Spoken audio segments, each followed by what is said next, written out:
Patagoan people, me again, Mr. B, and you know, two of the biggest gang, or the two biggest gang, let me rephrase that. The two biggest gang in Jamaica at this time, in my mind, are the JLP, the Jamaica Labour Party, and the PNP, People's National Party. Now, currently, the JLP is the current kingpin, as they are the ones who control the reins. And of course, all of the so-called Dons and Donnettes are, in my opinion, mere pieces on a chessboard. And so these gang are Dons, gang leaders, are whether male or female, Dons or Donnettes, in my opinion.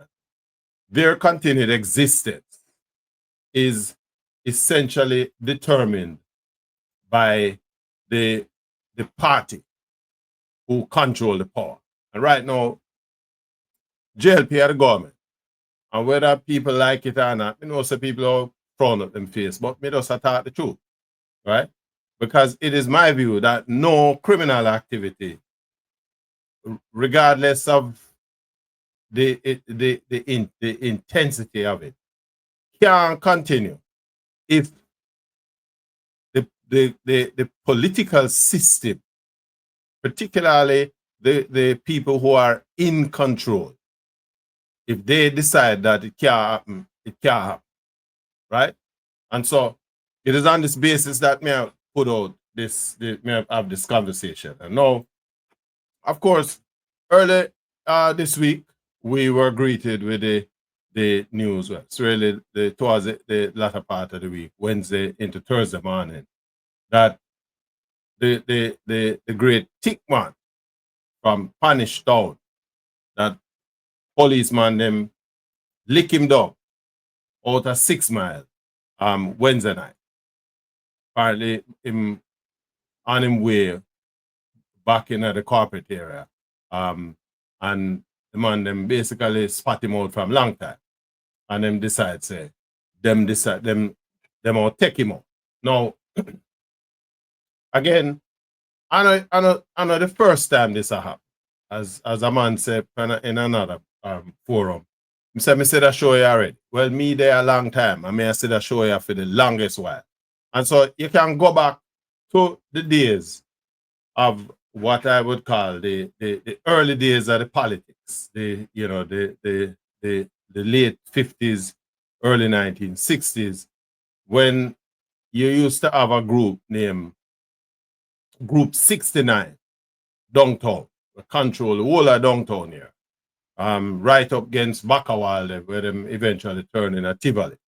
And that group that was controlled by the PNP. In fact, Wilzo Isaacs at the time is noted to have said, what is there's no harm in securing your political position by breaking a few skulls. And them use them to do them wrong. That's how the system works. And so over the years, this has been the way how our whole political process has embraced, the criminal gangs on the fringes, right? On the edges of the political system resides the gang. And we can go all the way back to the late 1950s, 1960s, and the epicenter of most of these issues were, to a large extent, in the downtown Kingston area. It is not surprising because in those days, that West Kingston area was the biggest political area within the corporate area, Kingston and St. Andrew metropolis. And so the West Kingston had the largest number of voters, and so against that background, it was them. That was the area, the political prize. And so in the Dongle area, which eventually became Tivoli, and across the street you have Hannah Town, and going up into into you know, what became known as Trenchtown. You now have the spread of the whole political violence spread out, because, you know, politics is access to resources. And so, you know, in that early period, you had man like Zaki, the high priest, which was a JLP strongman. Again, them man there was the counter to the Group 69 man them in the downtown Kingston area. And you know, over time, when Zaki now go on the right way, the man them take him out, and he would have been replaced eventually by a man named the great Claude Massop. And of course, you know, over time, the man them take out Claude Massop too. And Claude Massop was replaced by Lester Lloyd Coke, alias Jim Brown, right? And so this is kind of just to, you know, put the thing into perspective, that we have been in this position for a long time. I know yesterday, the system, I take out in the 1970s, late 1970s, when the PNP, well, it actually started around 73 into 74, when the PNP orchestrated the Green Bay massacre. Do you remember that? The man them scrape up some man from the south side and carry them over the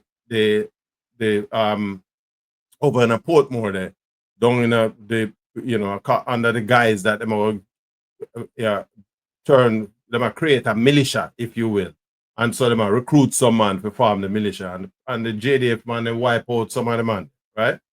Some of them escape and so on. But the stain of that was kind of, it indicated that that is how the political system working. As we got into the late 1970s, when the PNP came under pressure, them now start to wipe out for them own bad man, you know, Feather Map, Bucky Marshall Thompson, the whole of them man, they gradually, of course, the JLP at the same time kind of joined forces. Siaga brought in, provided information, and the man them licked down Claude Massop down at the bottom of Industrial Terrace there, on Foreshore Road, which became Marcus Garvey Drive. The man them licked with Claude Massop. And so from time immemorial, once the bad man them now follow the protocol, the system decide, say, boy, we'll get rid of them. When Siaga became prime minister, Siaga had his own problems in a Tivoli, because after Jim Brown, after them again, them moved Jim Brown there prison, and before you know it, fire broke out in a Jim Brown cell, and Jim Brown gone, right? You know, you push that a little bit further down the road, and them lick down some other man. Remember, the Coke family, them virtually wiped them out. Zion Train, you know, all of them. The system licked them down. Dudos, right? The famous Dudos, again, it got to a point where for him control had become so strong that the system eventually had to give him up. And we all know the story with Dudos, and of course the Tivoli Garden incursion and so on. And so, I know yesterday, this agua, right? We see it with the system gave birth to people like Sandokan, Natty Morgan. It gave birth to all kind of bad man. Bulby, Donovan, Bulby Bennett. Bennett, if you remember, in the PNP time, Peter Phillips, who was Minister of Insecurity at the time, and the man them leader attack from Bulby thing. Bulby was the king of extortion in Jamaica. The king of extortion. And so when we see the incident with Tickman the other night, and how Spanish Town erupt, and fire the place, a burn down, them mash up police car, and them basically lock down Spanish Town and sections of St. Catherine. You can't go in or out, right? And the police exercising a fair amount of restraint. But the reality is that clearly our boy Tickman basically now follow the protocol, and the man him decide say, you know, at time we brush you away. Now, the point I'm making is this is the nature of how the intermix between politics and criminality in Jamaica. At the end of the day, when the politician them, why you know say, watch out, how we run the thing, you are just a pawn in the equation, right? Anytime you step out of line, the political masters, because them run the thing, what they are going to do is that they are going to clean up. And so when Tickman basically find himself up against the thing, right? You know, no matter how the man them bad, at the end of the day, the system, if it want to purge them, you see them do it. Zeeks, the copper, all of them, they all ended up. Sandokan, Natty Morgan, all of the big name bad man them you can think of, they all went the same way. People like Starkey, the whole of them. Well, I think Starkey did migrate and whatever. But the bottom line, ultimately, the man them have long reach because that's how the system there. So even if they are foreign and the man them decides that they will brush you, you're gone. So we have a long history of violence in Jamaica, but it is violence, criminal violence, that has the blessings to a large extent. A big police superintendent in my time when I live in Jamaica, divisional commander, who tell me straight up, he said, Sir B, let me tell you something. If the political man them serious about crime, right? And them serious say them want put a stop to criminality in Jamaica, them can do it. Them have the resources to do it, right? It is just a matter of the will, the political will, right? Them don't want to have too significant a change in the criminal balance of power within the respective communities, because even though them not necessarily completely dependent on the bad man them in terms of the politics, them still serve a purpose. It's just that anytime them step out of line, the system have a way, to go in, reach in, and just pluck them out and decide to. And they've done it. They've done it multiple times over. So keep in mind that we bracing for national elections. Apart from everything else, Prime Minister Holness had made the talk back in 2016 about sleeping with your window and door them open and thing. Political effort talk, but the bottom line is that was the promise made. And so people are ball about crime. Yeah, murder's gone down a little bit over the last 2 years. But if the history has shown that if you remove some of them top man, if you remove some of the top man them within the criminal enterprise network, what you do is that you suppress the murder problem, at least for a short time. And it gives the people of Jamaica the impression that something is going on, that there is an effort being made by the system to address the problem. We saw it yesterday at home. We see it with the Bulby thing. We see it with the Natty Morgan. We see it with the Sandokan. Once the man rise and them feel, say, as one man said, boy, they must smell themselves. The system just say, all right, because we have the resources, right? You are the state and you can flag them out. If a man maybe his continued existence is inimical to the existence of certain man within the system, you eliminate him too. That was the thinking behind the demise of a Jim Brown, right? The man they can't be too available because them connection cut too deep. And so we have seen this movie played out before, and so this is not strange, right? The system purge itself. If you notice when the